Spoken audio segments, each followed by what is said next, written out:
Hey. So, guys, have you ever been in a situation where people have just pretty much underestimated your abilities?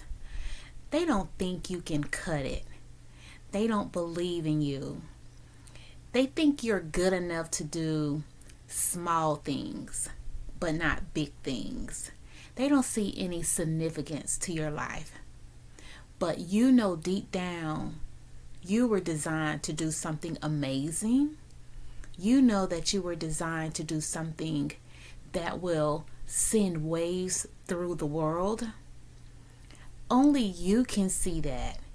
And sometimes you have to remove those barriers in front of you, those challenges in front of you, those naysayers who are in your ear, because you know that there is more for you. Although they can't see it, you can see it, you believe it. And they're thinking to themselves, why is she trying to put herself into this contest? Why is he signing up for this? He doesn't have the skills. I just want to remind you of what it says in 1 Samuel 16, verse 7. The Lord does not look at things like people do. People look at the outward appearance, but the Lord looks at the heart. See, people are looking on the outside, your exterior. They can't see your inner man. They can't see the passion. They can't see the excitement. They can't see the determination. They just don't get your vibe. And it's okay. They are underestimating where you're going. But the good thing about God is He sits high and He looks low. And you don't owe anyone any explanation. That's why there's a saying that says, work in silence. Work in silence. You don't have to go around making this big announcement that, I'm going to be the senator. I'm going to be the next mayor. I'm going to be a CEO. I'm going to be X, Y, and Z. No, you put all your efforts as you work. You're putting all your efforts in. While people are sleeping, you're working. While people are gossiping, you're working. While people are watching Netflix and going to the movies, shopping and all that stuff, you're working. Now, don't get me wrong. It's nothing wrong with those things. I myself, I like a good vacation. I like to get out and about. But I know that time is winding up and God has planted certain things in me. And in order for me to see them come to pass, I got to work. I got to labor. I got to do the work. I got to put it in. I get the same 24 hours Oprah Winfrey gets. I get the same 24 hours Tyler Perry gets. I get the same 24 hours LeBron James gets. Serena Williams gets. But for some reason, we think something is supposed to drop in our laps. It's not. You got to work for it. You got to work for it.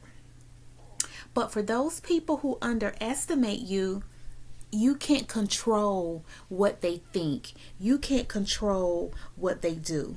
You just got to believe that God has a plan and a purpose for your life.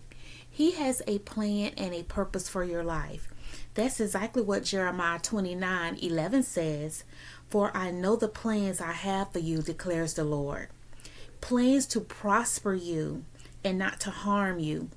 Plans to give you a hope and a future. God says in His word, He has a future for you. Why you don't believe? Why you fret what they are saying? Why you scare yourself into thinking you're not good enough? Why do you think you don't deserve to be at the table representing? Why? Why does it always have to be someone else? Why are you always applauding and celebrating someone else? We're supposed to celebrate others, but we too are supposed to be celebrated. Don't be so busy always amping up and hyping up other people that you make yourself look small. You need to find that balance. You need to find that balance. I can attest to that. I was always the cheerleader, pushing people forward, because I do believe that's part of my gifts, is to inspire and motivate. But then I had to say, D, the same talent and gifts that God has given others, He's given you. You need to utilize your gifts and put them out there on the platform. It's okay. It's okay if only one person see your video. God sees your efforts. He sees your passion. He sees your consistency.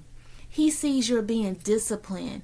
He sees that you have that tenacity, that flair, that flavor. You keep coming back. You keep showing up. That's what's important. Show up. Show up so your kids can see. That's another thing.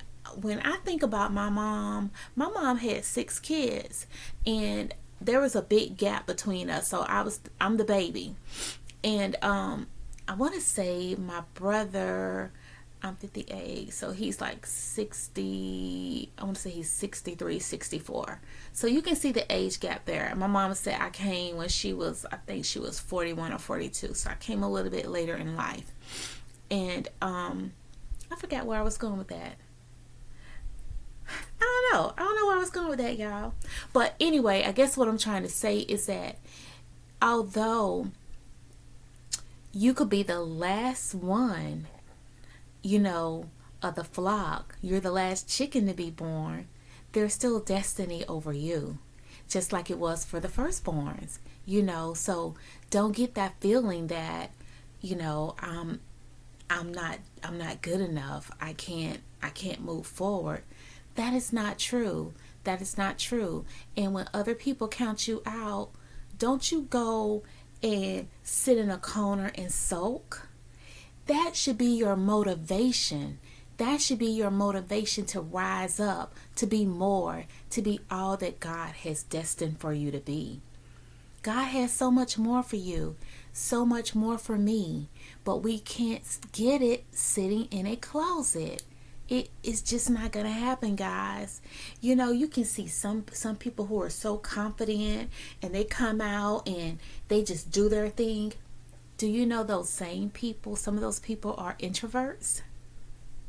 They're introverts. They're just really quiet and spirited. They're not all about being out there on the floor room. But when it's time to get out and do what they do, they get enough courage in them so they can push forward and make it happen. So we're not going to use the fact that I'm not an introvert, I'm not good speaking in front of people. Those are excuses. We got to remove the excuses. Like I keep saying, we are about to embark upon 2025 if God sees fit for us.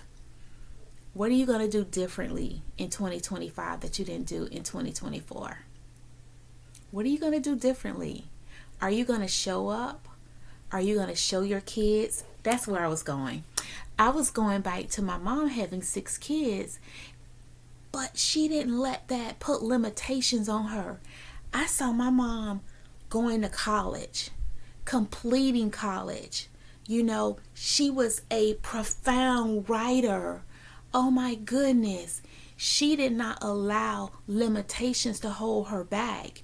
She didn't have money, resources, all these different things. But my mom would pick up the phone and start calling people, and she would set up things where she would get on the radio and she would have her podcast.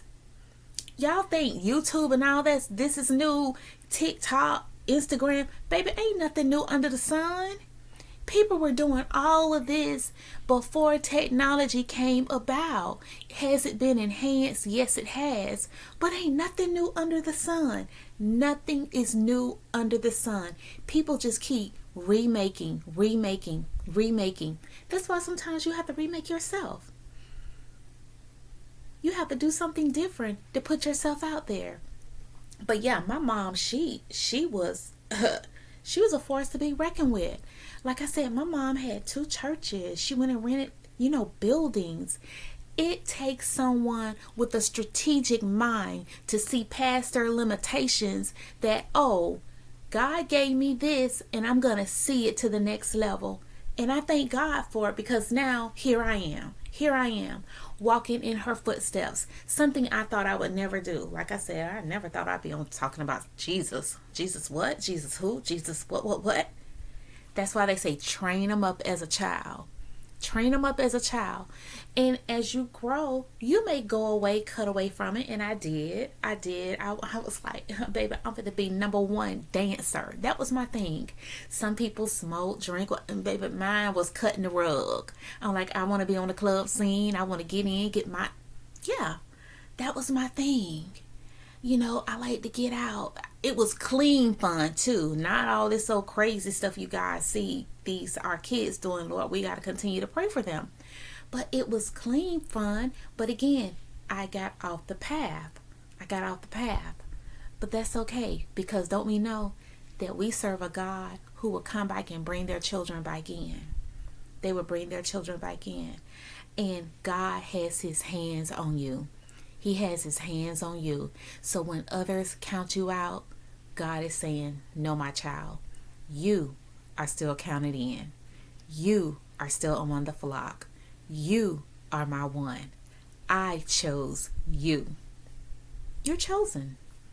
You're chosen. Stop trying to run from it. You are chosen.